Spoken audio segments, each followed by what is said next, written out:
When we come to create recipes, first we go to the recipe book, recipes, and then we start working away on our menu. Create a new one by selecting New. Name the recipe.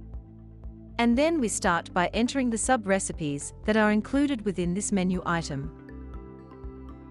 Enter in the quantity that's included in the final dish. You can see that the cost of this sub-recipe reflects the portion size you entered. Select your stock items.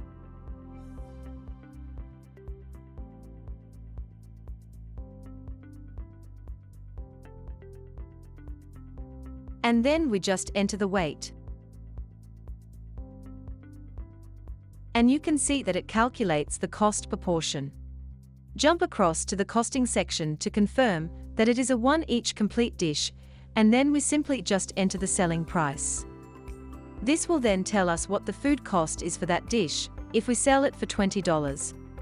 The food cost is $2.35, and calculates to 12.93%. When you're ready, click Save.